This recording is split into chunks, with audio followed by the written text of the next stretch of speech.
What's going on, everybody? You are now tuned in to the PA Power Hour. And Eric, we are slowly getting away from the year 2020, and I feel like everyone's talking about putting it in the rear view mirror. But there was a lot of good stuff that happened in 2020, a lot of bad stuff that happened in 2020. We're going to talk about it all here tonight. But first off, Eric, how was your holiday? Everything good with you? It was. It went well. Kind of low key as with everything else in 2020. Didn't get to really do a whole lot of a family together time. Did a little Zoom call with the family, so got to use the nice podcast equipment. Put that to good use for a Zoom call. Well, I'm glad it came in handy for you. I'm glad you It were able did. to use it in a couple different applications.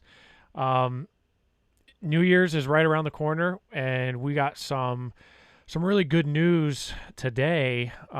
Which I was kind of surprised that we got the news this early. Were you kind of surprised that the governor's office came out and said that the restrictions were going to be lifted on the 4th? They said it's the 30th today, so they kind of came out a week early and said that they were gonna, the plan is to lift the restrictions. Were you surprised?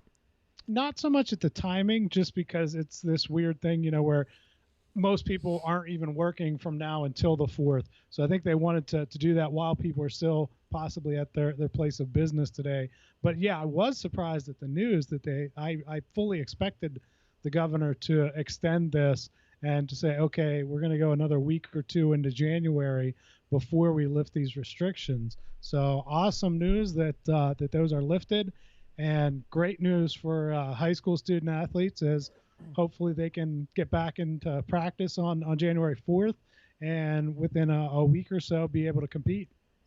Yeah, I mean, this was like you said. I was because when we talked about this last time, we kind of said, with the holidays and with people traveling. I mean, we had a pretty large amount of people traveling. It seemed like in the state. We kind of thought cases were going to potentially spike, and we were going to have a rise in cases. So that meant Governor Wolf was going to keep it shut down for at least a week or so into January. I was very maybe we're looking at it in a pessimistic way, but I was very happy and relieved to hear today that in fact they will expire on the 4th. This is huge news for Pennsylvania wrestling. This is a huge, deal for high school sports, youth sports in general. So this changes things, but there's still, I don't want to declare victory quite yet. We still have things that we have to get through and hurdles we have to get over, hoops we have to jump through, if you will. We still have to have those practices in before we can actually see competition, and I'll put up the competition or the practice graphic again that we looked at last time. If you didn't have any practices in before the shutdown, you need to have those ten practices in. Because of that 14-day layoff, you had 6 or greater, you only need the 4. So that means anyone who got the 6 or more practices in theory, could wrestle on the 8th. I'm hearing that probably we're not going to see a whole lot of wrestling until the week of the 11th, January 11th, that week through the 16th. I think that's probably when we'll see more competition. I don't know if we'll see any on the 8th, 9th, and 10th, unless it's kind of last minute type things. Eric, are you hearing anything out your way? Unfortunately, my schools in the area around here, a lot of them have already pushed back their return to the classroom until January 15th, in some cases the 22nd. And most of those schools, my understanding is it's up to the individual schools as to whether or not you have extracurricular activities when you're doing virtual learning. But most of the ones around me have said no, if you're not physically in school, we're not going to have sports. So most of the ones in my area, or I shouldn't say most, I know quite a few of the ones in my area have already pushed January from that. So I think a lot of District 5 and District 6 schools maybe, getting close to February, if they haven't practiced yet, which a lot haven't, and you get that 10 days in, you're looking at the end of January before you can compete. Yeah, I mean, so I think you're right. It is up to the individual school district to say whether or not, okay, we're doing virtual training or virtual, school. Therefore, we're not going to have extracurricular activities such as wrestling practice. Other schools and school districts, I believe, are saying that yes, you can have practices even if we're still on remote learning. So I think it's a tough kind of conundrum we're in because it's like we don't know who's eligible to wrestle, who's eligible to practice, who's eligible to actually compete, because like you said, if you're on virtual learning until the 22nd, and we're saying that's a hard line of January, and you're not doing any practices when you're remote, well then that changes to now you can't even start competing till early February, which is why the PIAA decided to move back the team state tournament. I'm very, very curious to see what happens in early February, and really, how many schools are actually going to be competing before February 1st, because I feel like there's probably only maybe 40 to 50%, I feel like, because at least out east, I know they're still shut down for the most part. The District 11 schools, there were several school districts that said we're not having any practice until mid-January. So that there's going to be a lot of teams that are not going to be competing until February. So yes, this is great news here today from the governor's office to say, yes, we're going to lift those restrictions on the 4th, but we still have a lot of hurdles. It's not going to be, it's not, I said this to somebody earlier, I said, it's not like we're going to wake up the 5th and everything's going to be back to normal for wrestling. That's just not going to happen. Now, unfortunately, it's not that kind of situation, and we've talked about it before, that it is at least giving those schools the option, if you're in an area where you feel like it's safe to get back on the mats, to get back to practice, to get back to competing, you have that option. And, there's nothing stopping any of these schools from saying, hey, we don't feel comfortable right now putting our kids in that situation. We're going to hold off on it. And that's the way I like it to be, is that different areas of the state, you have that option, and you can put that faith in your local community to make that decision of whether or not it's the right time for them to get back on the mats. Yeah, and I mean that's a huge deal, because what's going on in the eastern part of the state versus what's going on in the middle part or western part of the state, it's going to be vastly different depending on the spread of COVID. So I get it. It's going to be difficult for us as people who are trying to cover the sport to know exactly, hey, who's rankings actually are going to be fun, huh? Well, I mean, rankings, we're kind of doing rankings as if everyone is wrestling, right? Yeah, but it's just going to be hard whenever. I mean, it's hard enough to tell what weight a guy's going to be at. And I now understand. You're like, oh yeah, he hasn't wrestled yet, and it's mid-February. Yeah, no, that's going to be a little tough to do. I agree, but we're going to get through it, Eric. We're going to do it. At least you only have one region. That's true. Not 4 regions. I'm an idiot. I don't know why I do that. Yeah. So I mean, in the meantime, things. Now, wait a minute. When you could be changing dirty diapers while trying to do 4 regions too, right? Yeah. Please don't give me. Yeah. The wife's due in February. When's the due date? February. End of February. Yeah, I'm in trouble. I've already. I hope my wife can't hear me. I was already asking, like, well, the state tournament is this, and she's like, you are not leaving if I'm like, I may miss states. I don't know. I may miss states because I may be. Wow. I know, first time in I can't remember when. Of course, who knows?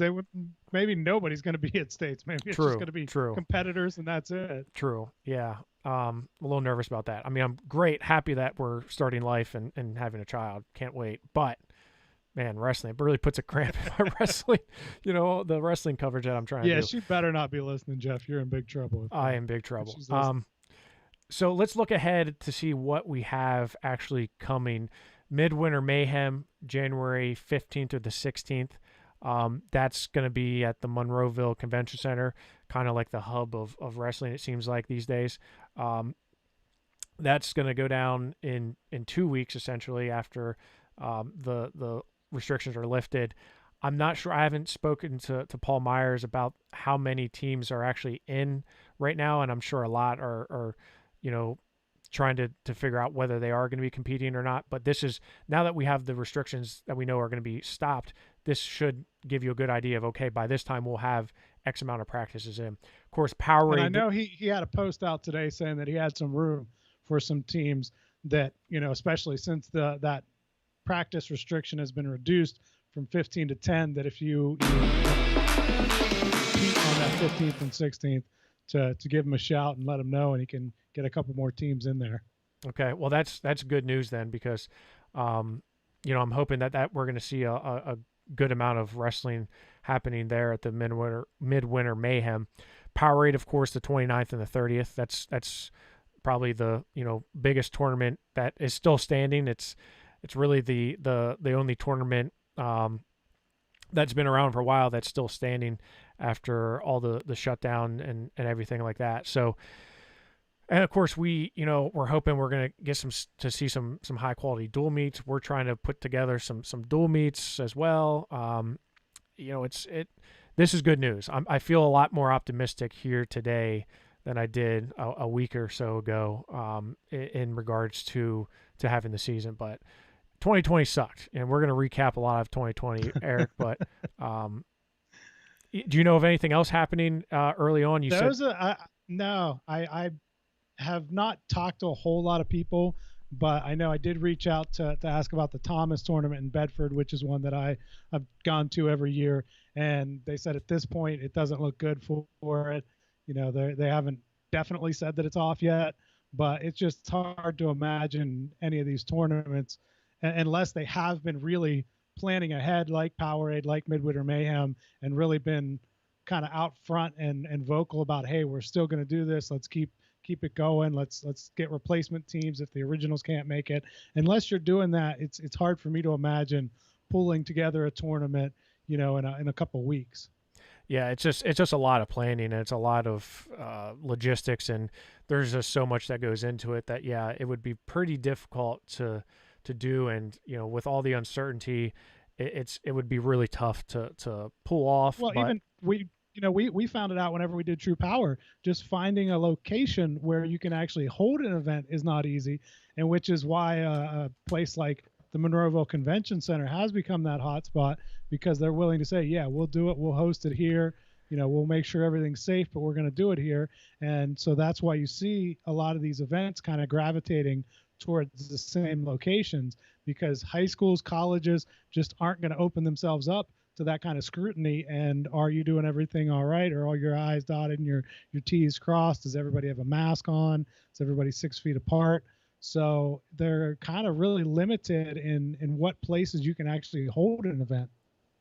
Yeah, I mean, in talking to a lot of people who've hosted tournaments and are hosting tournaments, that's been the biggest challenge, is finding a location that's suitable and within the parameters of COVID, right? So, and let's not forget, just because the restrictions are being lifted on the 4th doesn't mean the capacity limits are going to increase past what they were in December 11th when it was shut down, right? So we're still going to have restrictions in place on capacity limits, indoor limits. So we're still going to have the same challenges that we had before with trying to get fans, no fans, or multiple teams. So I mean, it's more than 10, but it's still based off of the capacity of the venue in which you're in. So it's not, again, there's still going to be a lot of people that are not going to be able to see wrestling in person just because of the fact that these restrictions are still in place, right? So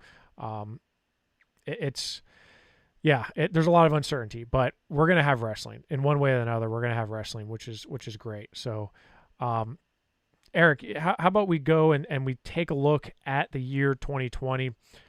This is going to be interesting because we're going to talk about a lot of what could have been and what was, right? So the biggest thing that could have been that wasn't was NCAAs, right?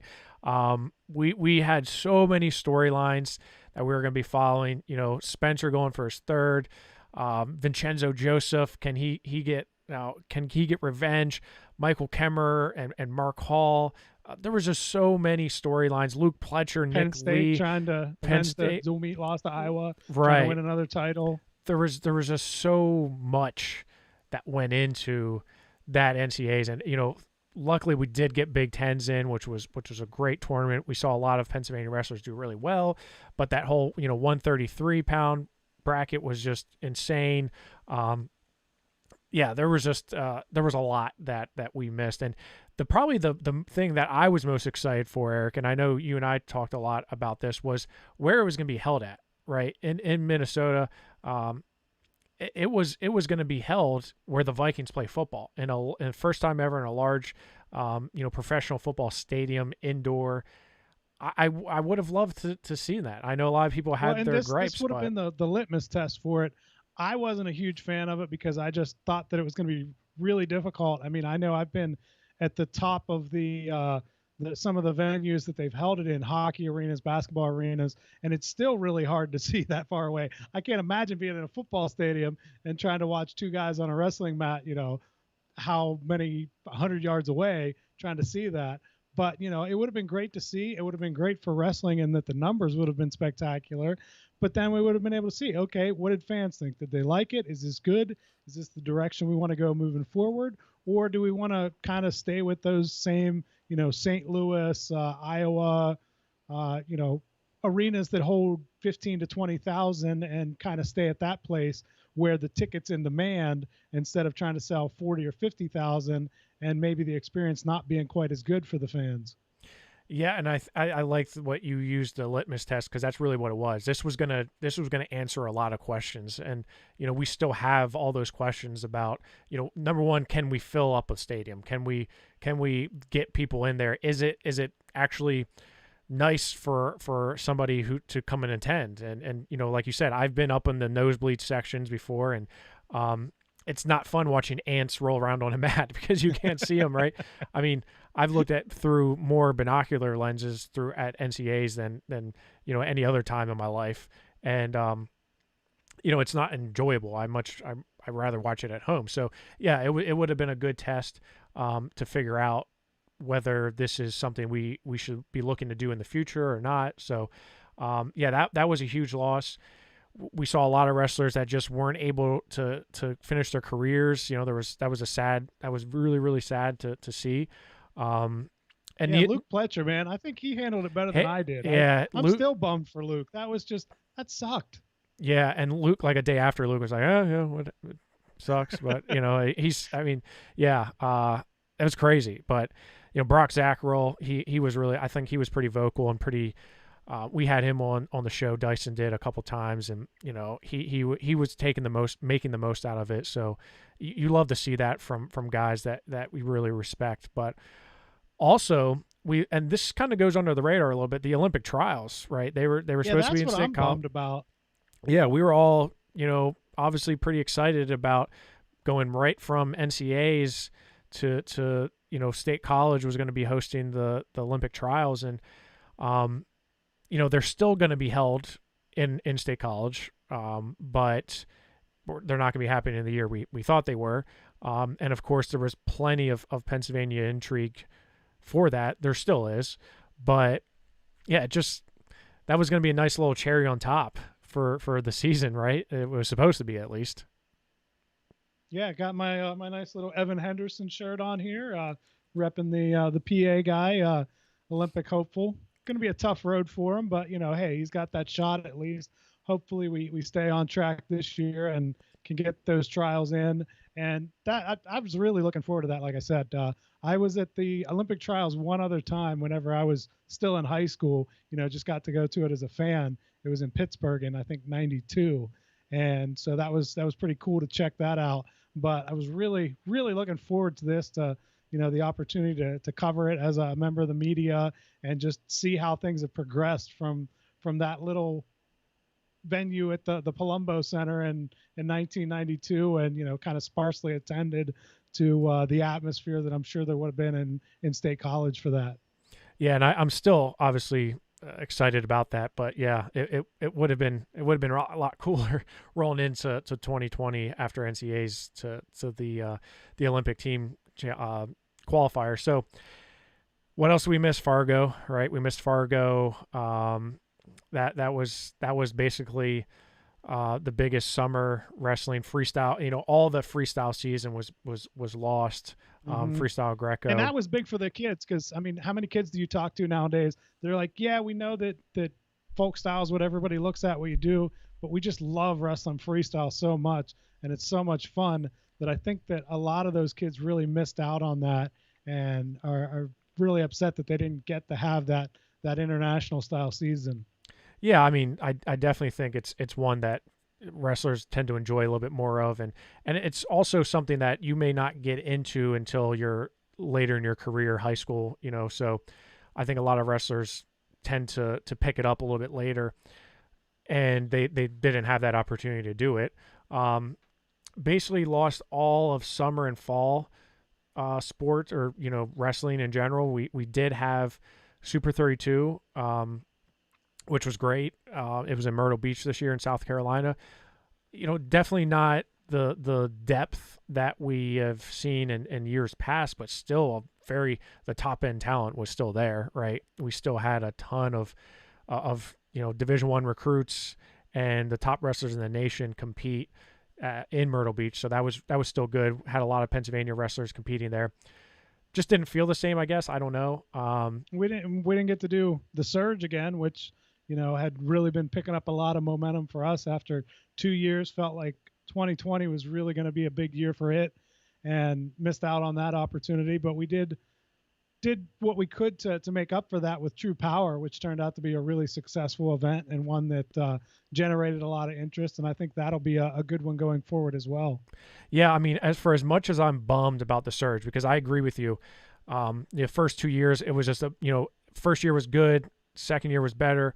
I felt like the third year, I feel like 2020 was going to be a really good year for us. I thought we were going to get a lot of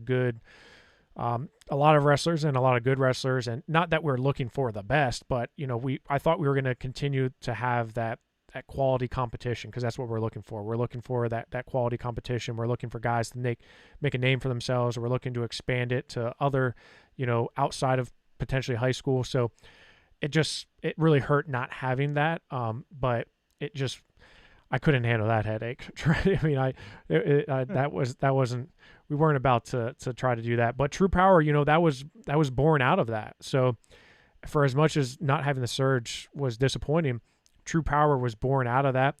And True Power was awesome. I mean, it was one of the best atmospheres I've been in as a, trying to put on an event and organize an event. It was awesome, because like the Surge, I feel like I don't get to enjoy it as much, and I know you don't either. And I felt like True Power was even though we're working our tails off there, it was just, the atmosphere was awesome, and the wrestling was awesome, and everybody was just awesome. Everyone was so happy to be there wrestling. It was just too good to be true, right? Yeah, we're getting yelled at by parents about, oh, you guys could do this better, you could do that better. It was just, hey, we're just happy to have wrestling and get our kid a great match and great competition. So yeah, you didn't get yelled at for multiple wrestlers from the same team being in the same bracket, and yeah, you didn't get Nobody unhappy with the seating. Nobody unhappy with, yeah, right. He beat him back in 7th grade. Yeah, he should be seated ahead of him. Get over it. So what we did get in, right? And, the more I think about, and I think we take this for granted, is that we got a state tournament in, right? Because a lot of states, including our neighbors over in Ohio, did not have a state tournament. And basketball in Pennsylvania didn't have a state tournament. Right. So yeah, we all kind of complain and whine about what we didn't have, but it could have been worse, right? We could not have a state championship. So I'm fortunate that we were able to have that. And it was a really good year.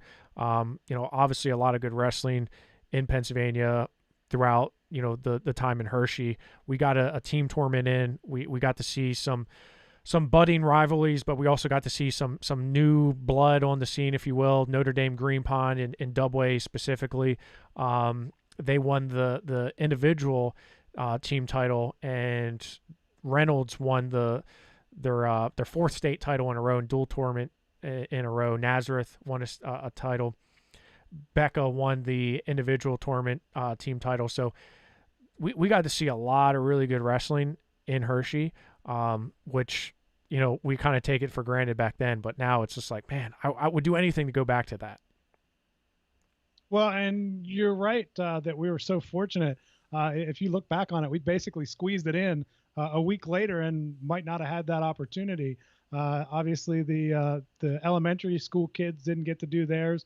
The PJW didn't make it. NCAAs, none of them got to do it. So really fortunate, as you said, that we were able to kind of squeeze that in right before the restrictions got really difficult to do anything with, and lost all those other events. So yes, very happy that we were able to get the PIAA tournament in before any of that happened.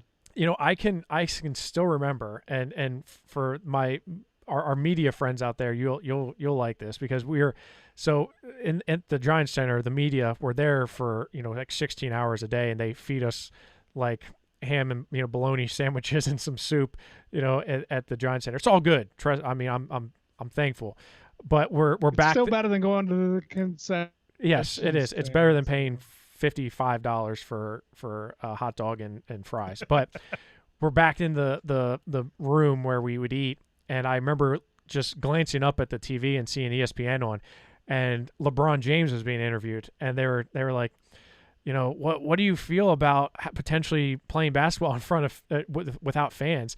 And he was like, I ain't doing that. Like, that's not happening. Like, he said, he was like, I do it for the fans. I'm not gonna play basketball without fans.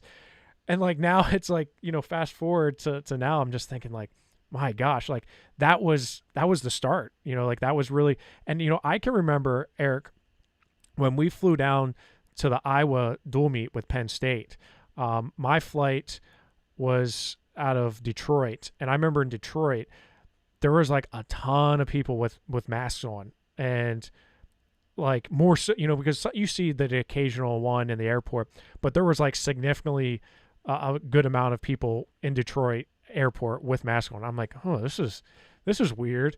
It's just, I don't know. It's kind of like reminiscing back and imagine like what we would have thought then if we knew, what happened just a few weeks down the road.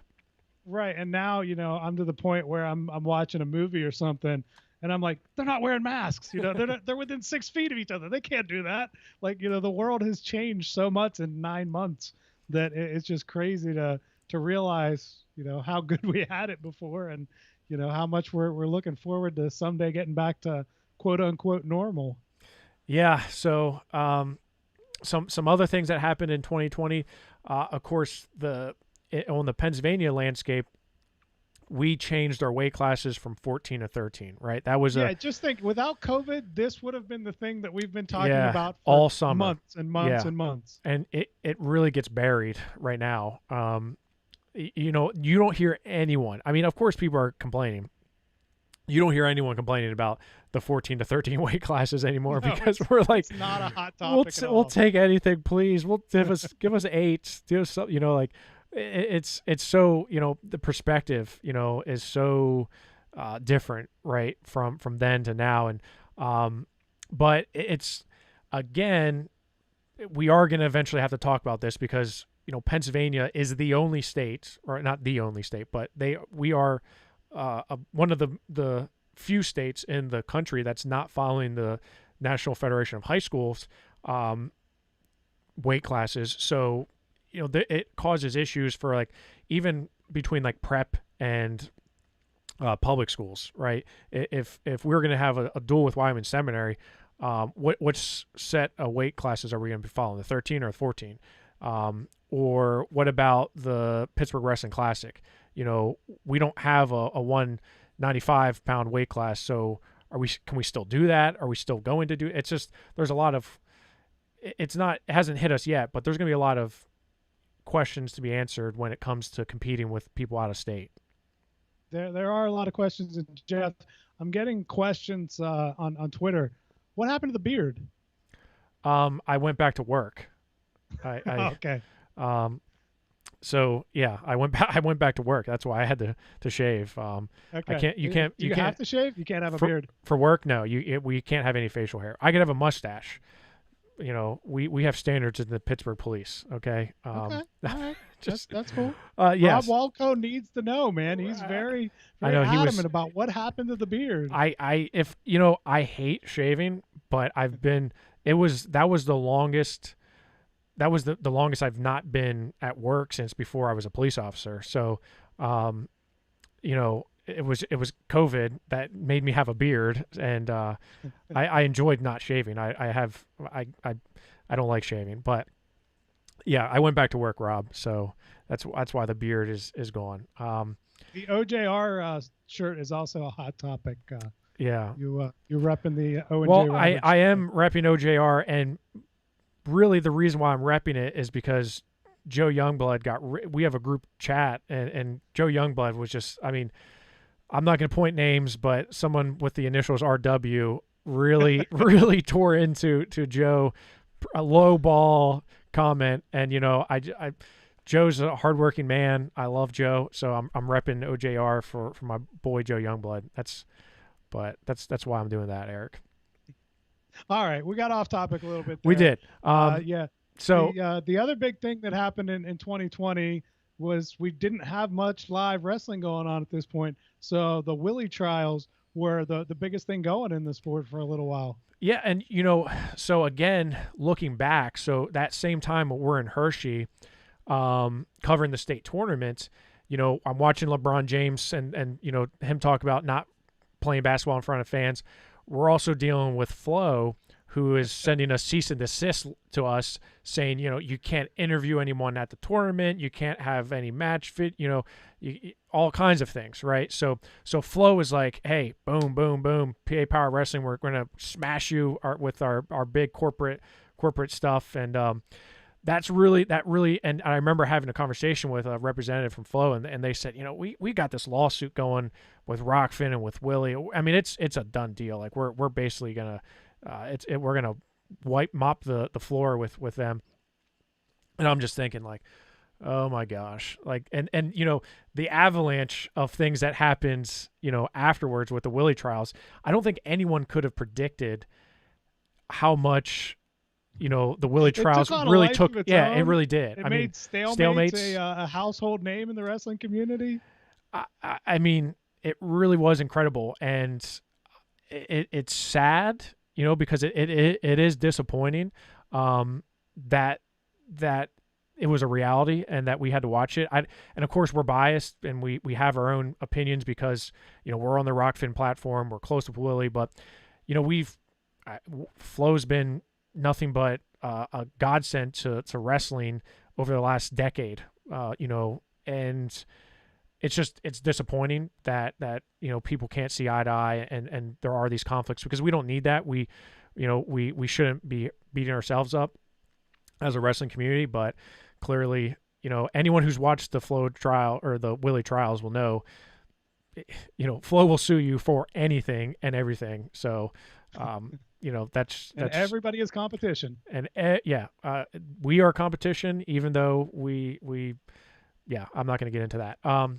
So the Willie trials it kept us amused, it kept us entertained while we were missing wrestling. And the other thing that we gained out of all this was these cards that we saw with RTCs. Rockfin started really pushing out some of these events with Nittany Lion Wrestling Club, or should I say the Knit Nanny Lions.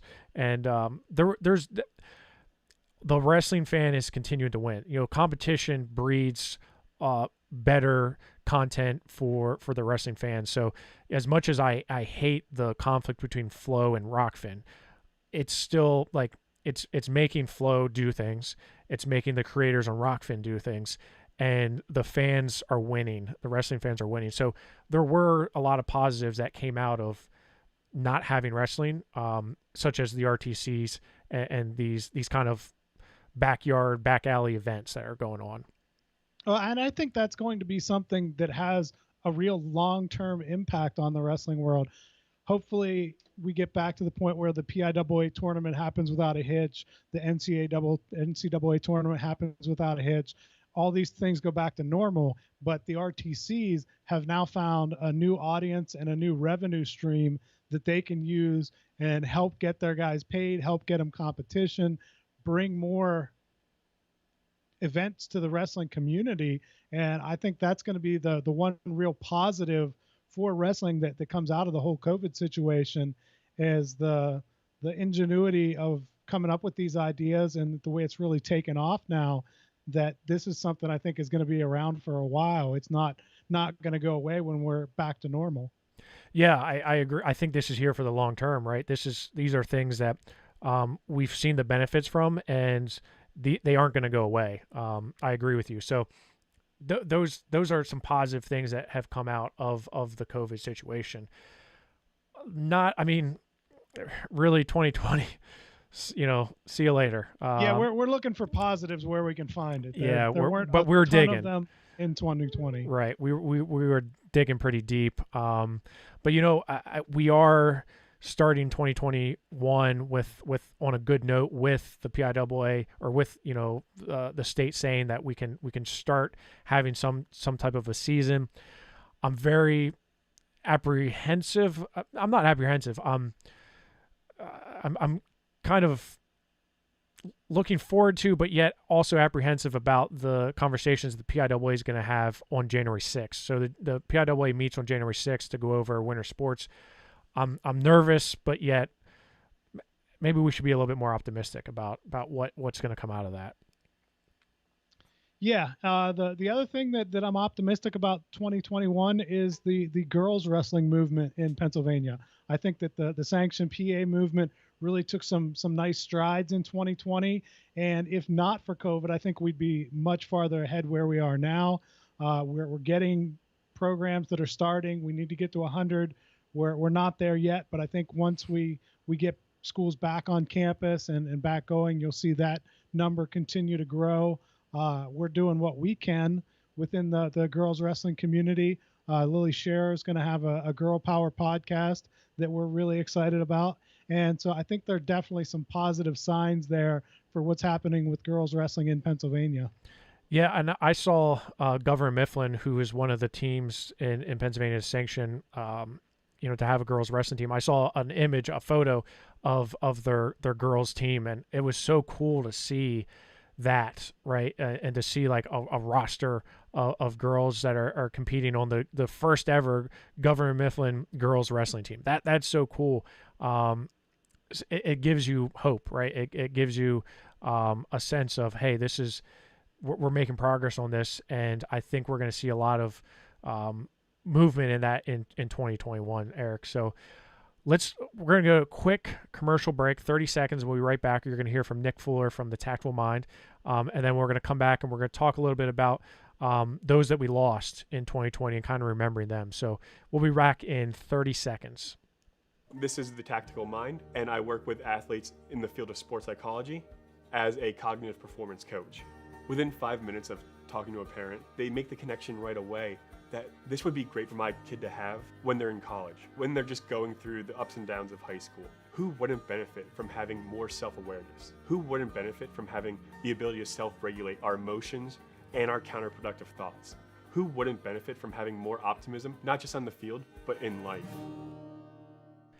And again, you can visit the tactfulmindllc.com and use the promo code POWER to receive 50% off your initial consultation with Nick Fuller over at the Tactful Mind. And we say it a lot, but this is something all high-level athletes are doing, right?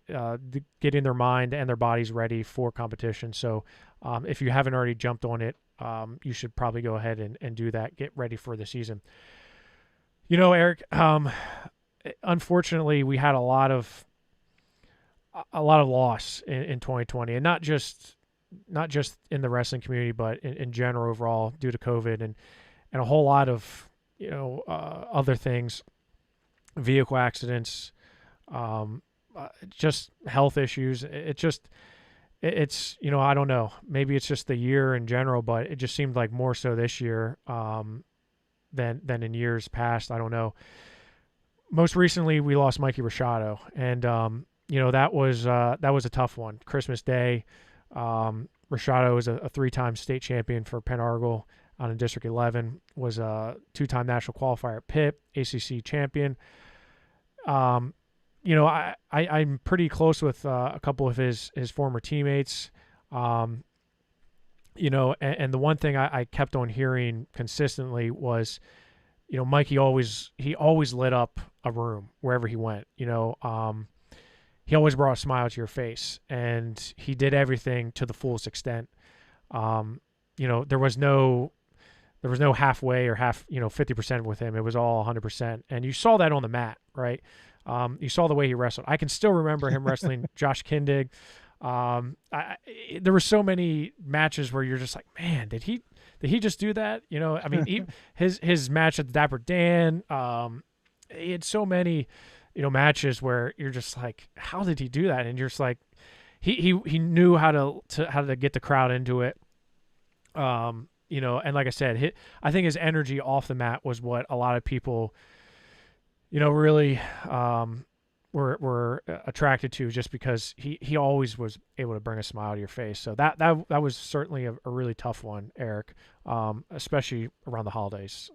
Yeah, I didn't get the chance to know Mikey at all, but from everything that I've read about him, all the comments from former teammates and coaches and the like, it sounds like he was really a really cool person, as you said, just kind of energized everyone and really brought a presence to wherever he was. So yeah, definitely a big loss there for the wrestling community.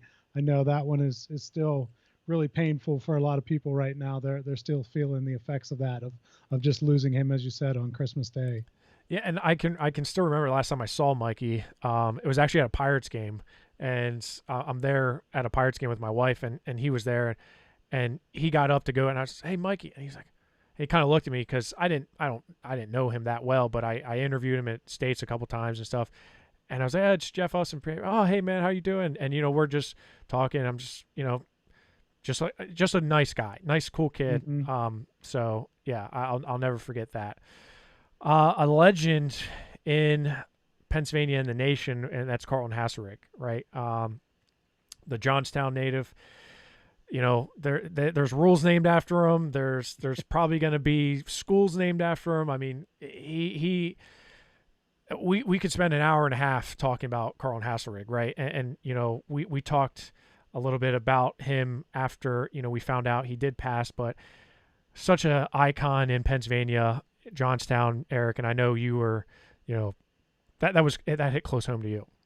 Yeah, that was a tough one. Carlton is one that was certainly a legend in my area, in the Johnstown area. All the just incredible things he did, winning a state title without having a team, then winning 6 NCAA titles, then going on to be a Pro Bowl offensive lineman in the NFL, despite not playing college football. I mean, just so many things that just ridiculous. I was fortunate enough to go out to Oklahoma, cover his induction into the National Wrestling Hall of Fame.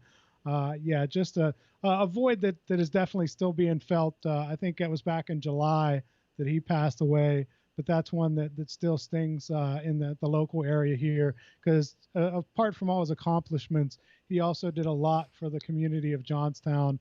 He had some personal issues that he dealt with, after his NFL career. He got into some trouble. He was always upfront about that, got his life back on track, and really served as a role model for a lot of people in Johnstown. So that was definitely one that is still being felt here in the Johnstown area. Another one, when we look at legendary status, and that's Greg Strobel from Lehigh, and I can still see his name, at just always being associated with Lehigh, right? And the things that he's been able to do. The amount of tributes that I saw on social media after a news, came out that he had passed away, every single person had something great to say about Greg Strobel and the impact that he's had on the wrestling community. He's a National Wrestling Hall of Fame member, former Lehigh wrestling coach, just just an overall just great guy, and not someone that you and I knew, but somebody who we know has had a very strong impact on wrestling, specifically in the Lehigh Valley area, which we know is just such a hotbed of wrestling. Yeah, that was and just you're right. I didn't get to know Coach Strobel at all, but one of the few highlights of my college career came in, I think, my first ever dual meet. We wrestled Lehigh, and one of the older guys on the team, there were two true freshmen that were starting for us, me and another guy, and he kind of looked at us, one of the seniors. He's like, "Hey, you two, basically don't screw this up for us. We got a chance to win this match, so don't you two screw it up for us." And we both, I think, I know that I won on a riding time point, and I think the other guy won a tight match too, and we were able to knock off Lehigh in our first ever dual meet, getting out there. So that, even though I didn't know Coach Strobel, he had such good teams there. They were always so solid that was, for me, one of the high points was being able to go out there and help my team get a win against a legendary coach like that and those really strong Lehigh teams. That's you'll always have that story, right? That's a pretty cool. That's a yeah. It was like I said. Unfortunately, it didn't quite take off from there like I'd hoped, but I got that one highlight out of the way early. Okay, well hey, it's better than nothing, right? The next one's really tough at Kai Burkett. That's a really tough one, Eric, and because he's so young, right, and just because of the that community in Chestnut Ridge and another car accident, that a two-time state medalist from Chestnut Ridge, that's a huge one. It's hard to deal with, especially with his friends and just the young kids that he was around. And I think about like Dom Deputy, and I think about him and the impact that Kai's had on him, and Dom's not going to have him to guide, and I don't know, it's tough. That this was a really, really hard one. Yeah, that was definitely a tough one. Coach Deputy, who is his uncle, talked at length about how difficult that was for him. And it's just, I know every team thinks they're close, but the teams that I've covered, Chestnut Ridge seems to have a bond more so than most teams. They're really tight. They really pull for one another. And I think that one really hurt that community. And I'm sure it hasn't been easier because they haven't been able to get back together too much since then. Chestnut Ridge is one of those teams in the Laurel Highlands that hasn't had an official practice yet. So they were able to come together and grieve when it happened back in the fall, but they haven't been able to get together in that practice room and really kind of come together in this year's team. So yeah, tough loss there for the community with Kai Burkett. Another young wrestler that was killed in an accident, had just finished his senior year at Springford High School. He definitely was one that impressed a lot of people on and off the mat. Louis Carbajal from Springford. This one was a tough one for a lot of people, just because it happened right after the state tournament, before he was getting ready to go to college. But it also included some other folks that were involved in wrestling, and it's crushed more than just one life, and it's I don't want to go into necessarily the fallout, but I mean it's just, it has the potential to have destroyed multiple lives with right. What happened. Right. Yeah.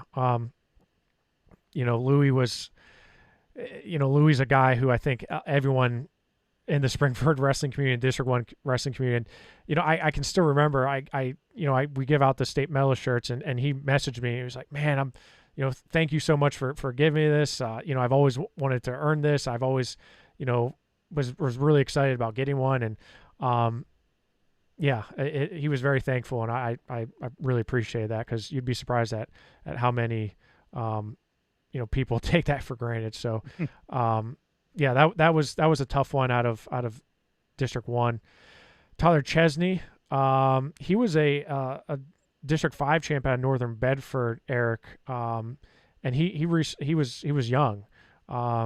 He Yeah, wrestled he's at Pitt 29. Johnstown. Yeah, just died about a month ago, I believe it was. And that was another one, from my area that hit kind of hard when I first heard about it. I know I didn't really know Tyler too well. I interviewed him after he won his district 4th district title, which even though the newspaper that I worked for didn't cover Northern Bedford, that was a big enough deal. It was pretty rare to have a 4-time district champ. So I did do a little story on him there. And then he wrestled at Pitt Johnstown as well. And, just, again, another guy taken too young at 29. Not what you want to see out of the young people that you've kind of gotten to, at the very least, know their names and reputations over the years.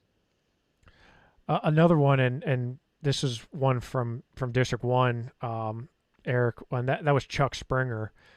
Chuck Springer's, and anyone who is familiar with PJWs out in District 1, he would always get on and say, "You're going to the States. You're going to state. You're going to the state tournament," after they would punch their ticket to the PJW state tournament. His sons, Shane Springer and Mikey Springer, 2 solid wrestlers. Shane Springer could headlock anybody. He was the headlock king. And Chuck Springer, he passed away this past year. I know he was a huge advocate for wrestling in the District 1 area. He's actually from out in the western part of Pennsylvania. Believe he went to Shar Houston High School. I could be wrong on that, but two great sons, and just a guy who I know a lot of people really miss out in that area. So another one, Eric, Mike Decino from Bloomsburg, and I don't remember seeing this, but I know he passed away in a car crash. Is that right? Yeah, I didn't honestly. I missed it when it happened too. Just so many things going on in this crazy year, and he wasn't a Pennsylvania guy, so he wasn't someone that we really knew that well. But he was I think a volunteer assistant there with Bloomsburg, and was in a car accident, and I think probably died a few days later from the injuries from it. But just another thing that I'm sure that community out in the Bloomsburg area it was really difficult for them to have somebody that young and a part of the program to lose him. Yeah, and another one that was a car accident that was way too young was Shea Bloom, from Kerwinsville, 2-time state medalist out of Kerwinsville, was currently on Clarion, on the Clarion wrestling team. Again, another young life cut short, almost it's just unfair, right? And Shea Bloom, he was tough. I can remember watching him throughout his high school career. Never really left, he always left it on the mat. He was a very tough wrestler, and just another one that we saw going too soon, Eric. Yeah, and the kind of the way the year went, we lost a lot of young people, but then we also lost a lot of the veterans who really helped our sport become what it is today. And some of those guys were coaches, officials. Some of them were just behind the scenes and did a lot of the stuff that kind of gets taken for granted. But a number of those guys have passed away. John Dunsmore was a PA Wrestling Hall of Famer. He died in September at age 85. He won 302 matches as head coach of Big Spring. So that's a pretty impressive number when you're winning over 300 dual meets. Yeah, especially out there. I mean, Big Spring is my gosh, I don't think I probably wrestled more Cumberland Valley wrestlers than I did Big Spring in my career. But Big Spring, I can remember I beat a Barrack from Big Spring. Now it's funny, my dad always says, he's like, you beat a Barrack back when I was like in the youth, and Barracks, the name Barrack out that way is just like, it just really good, kind of like Kemmer out here. And he was like, oh, that person, he was disowned from the family. Big Spring, to win. They're still talking about you lost to Jeff Upson. That guy was terrible. How'd you lose to him? Yeah, any wrestler out there who lost to me. Whew, yeah. No, Big Spring, huge wrestling community and school out there. So yeah, that's a big one. And thanks to Matt Menzer from Chambersburg for bringing that one up to us. Yeah, we did solicit some help on social media because I mean it's just so hard to compile a list like this of everybody that we've lost, and I'm sure we missed some people who we probably should have mentioned on this list. And if we do that, we apologize. It wasn't an intentional slight in any way. Just so hard to kind of catalog and go through a devastating year like this was. And a lot of these ones that were suggested have been fairly recent, like Larry Salito who was the Westmoreland County Coaches Association president, and he died on Christmas Day. He, from what I understand, played a huge role in putting together that Westmoreland County tournament that has been so good for so many years, and unfortunately not going to happen this year. But he was a guy that, from what I understand, did a lot behind the scenes to really make sure that event was what it was built into to really help that grow. Yeah, and I folks out of the Westmoreland Sports Network, I know when he did pass, they put a nice tribute up about some of the things that he was able to do at the Westmoreland County Coaches Association, and talk about a tournament that's one of the best in the nation. I mean, my gosh, that whole area is just chock full of some of the top wrestlers in the state and nation. And then another guy who really had a big impact statewide was Larry Newcomber. Again, a name that I'll admit I didn't know, but from looking at what he's been able to accomplish and what he's done, he had a huge impact on the state as he spent 50 years with the PJW, including 20 as state chairman.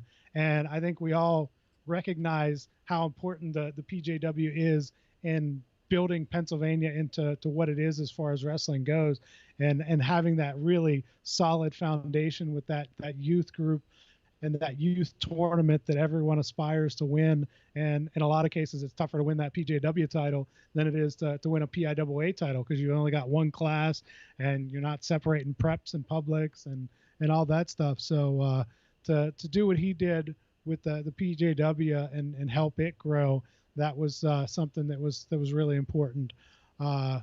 Also, Tom Canavan. I don't know if you remember the name Tom Canavan. I never actually met Tom, but I always remembered the name. Whenever I wrestled back in the day in freestyle, you had to get a card, USA Wrestling card, in order to go to your local qualifier and get to the state tournament and all that. And it was always signed by Tom Canavan. He was he was from the Erie area and served as the Pennsylvania state chairman for USA Wrestling. And he was 92 years old, but really did a lot for wrestling, both statewide and in that Erie area. And he passed away in December as well. So, just some guys that have really had a huge impact statewide, even though many of the wrestlers probably never knew these names. These guys did the work that allows those wrestlers to go out and do what they love to do. So a big loss from that respect, and guys like Tom Canavan and Larry Newcomer and these guys.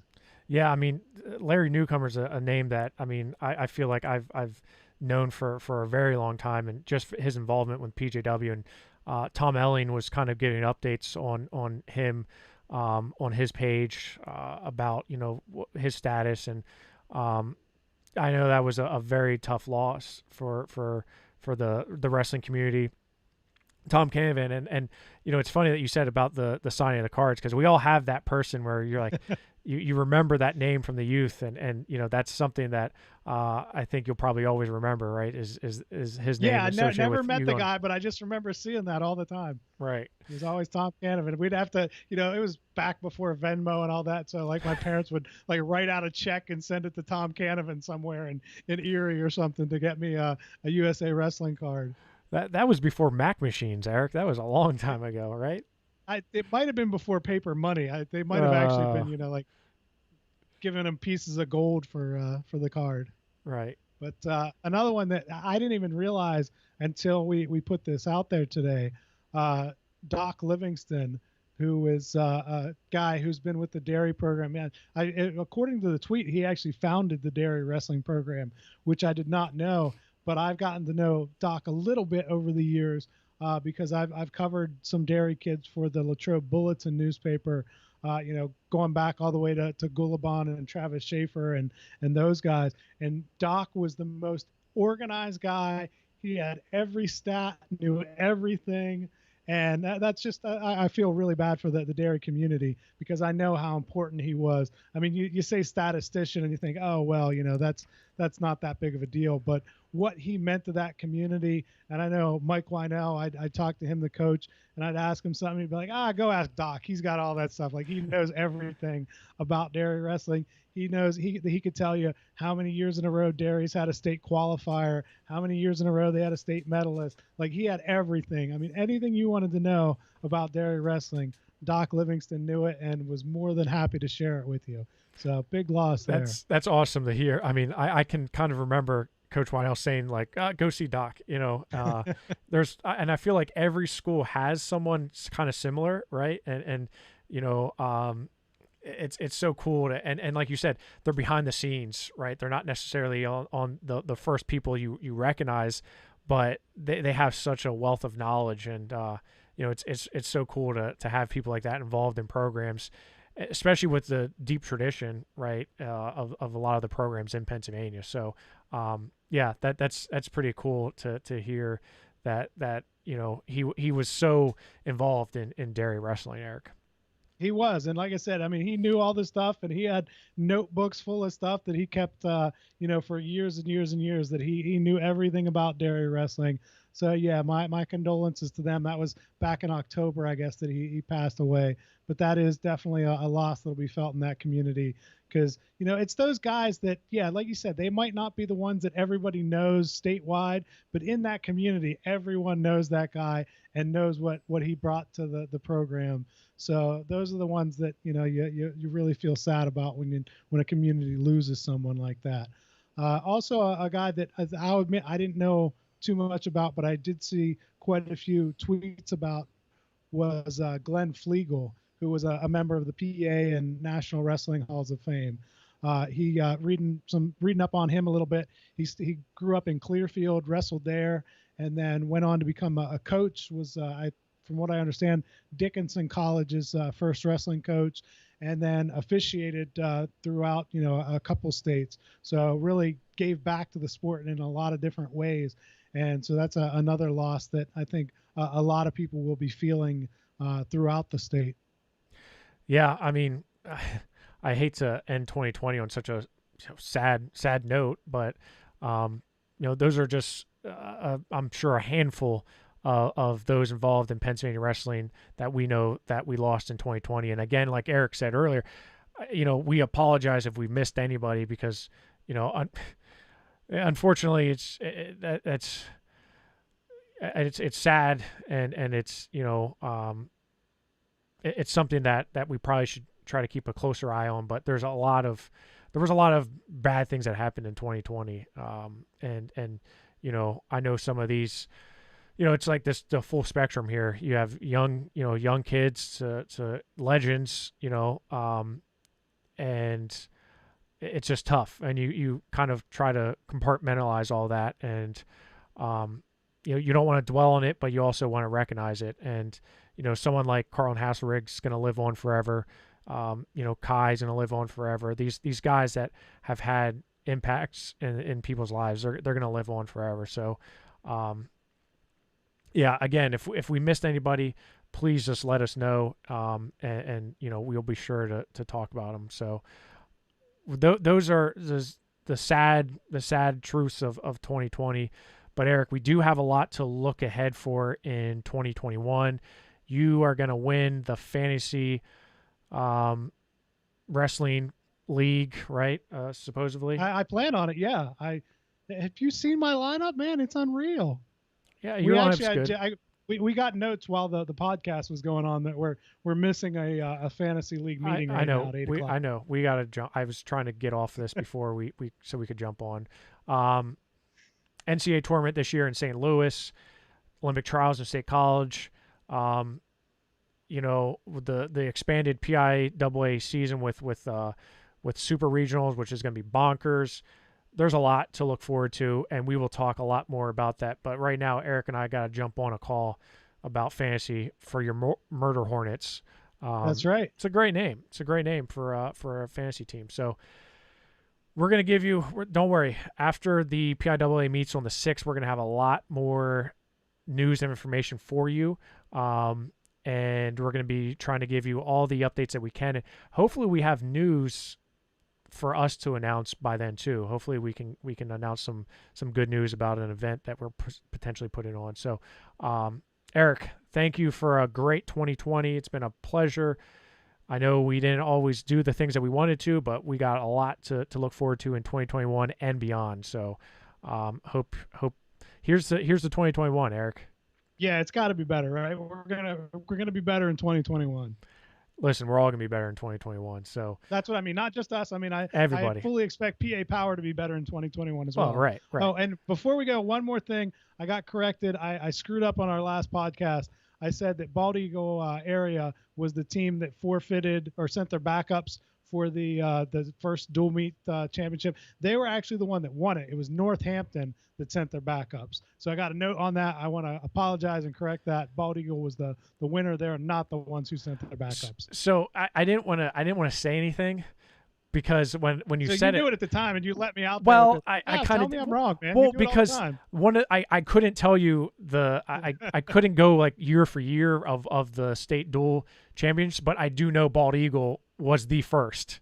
So it's like when you said they sent the backups, I'm like, but I just let it happen. Me. Sorry, bro. Yeah, I got the note and I wanted to put that out there. I don't mean to spread false information. So you're fake news. You're fake news, and Bald Eagle areas, they're gonna come down on you and they're gonna come get you. So they should. I was wrong. I'm more than willing to correct that. All right. Well, Eric, we got to jump on a call about fantasy, figure out how you're gonna win. But until next time, keep it classy, wrestling fans. Keep it classy.